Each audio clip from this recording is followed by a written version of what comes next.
Hello dear student. Now today we will start the chapter statistics. Theoretical part already I had discussed in the first video. Now here we discuss the examples which are given in the exercise, and today we start the exercise 14.1. See the question number first. Now here survey of the students is given. In this survey number of plants planted by student that is given, and number of houses where the plants are planted, that data is given.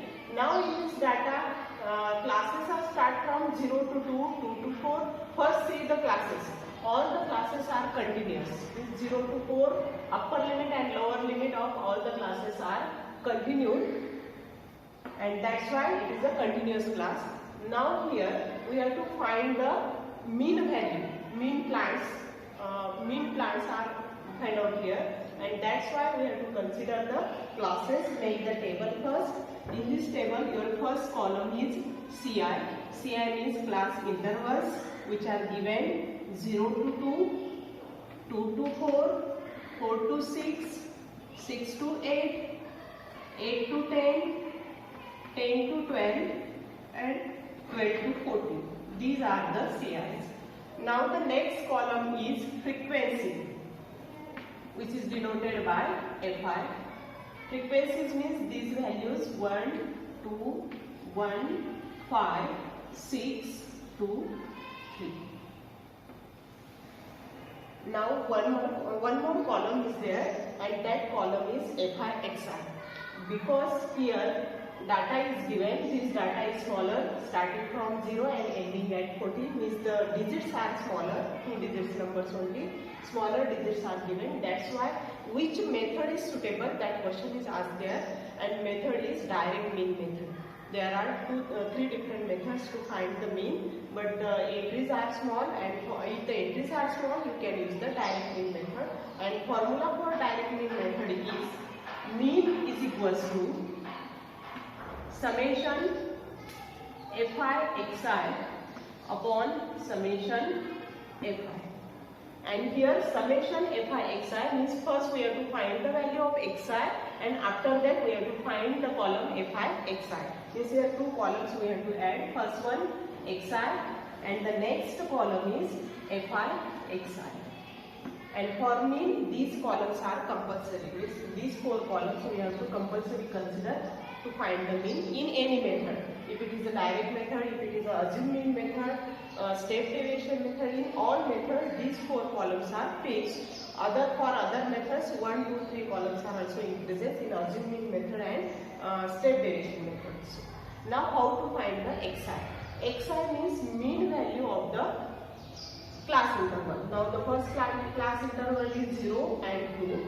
Addition of upper limit and lower limit, it is 2 divided by 2, means that value is 1. Means here you can find out Xi is equals to 1. For next 2 plus 4, 6 divided by 2, it is 3. For each calculation, no need to calculation. You can directly consider here difference is 2. 0 to 2, difference between this class width is 2, just add 2 numbers. In each entry you will get the next Xi. You can find, if the data is larger, you can find out that adding by the class width. Here class width is 2, add the class width, you will get the whole values. No need to calculation for each class interval. Now 3 plus 2, 5, 5 plus 2, 7, 7 plus 2, 9, 9 plus 2, 11, and it is 30. These are the Xi. Now next column is Fi. Means product of frequency and mid value. Here we have to consider the corresponding products. 1 multiplied by 1, it is 1. 2 multiplied by 3. 1 multiplied by 5. 5 multiplied by 7. So 35. 9 multiplied by 6. 11 multiplied by 2. And 13 multiplied by 3. These are the values, and for the last column you have to find the summation symbol. Meaning of this symbol is summation. Summation means addition of all the entries. Find out the value. Now here addition of this column is 162. Summation Fi. Summation Fi, that value is 20. Adding all these entries, that value is 20. Now use is the formula? Mean is equals to summation fi xi upon summation fi. Summation fi xi means addition of this column, that is 162, upon summation fi means frequency column, addition of frequency column, that is 20. Now divide this value.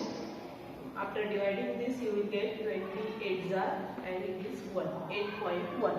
Means mean is equals to 8.1 for the given data, and this method is called as a direct method to find the mean. In this way, you have to find the answer for each direct method.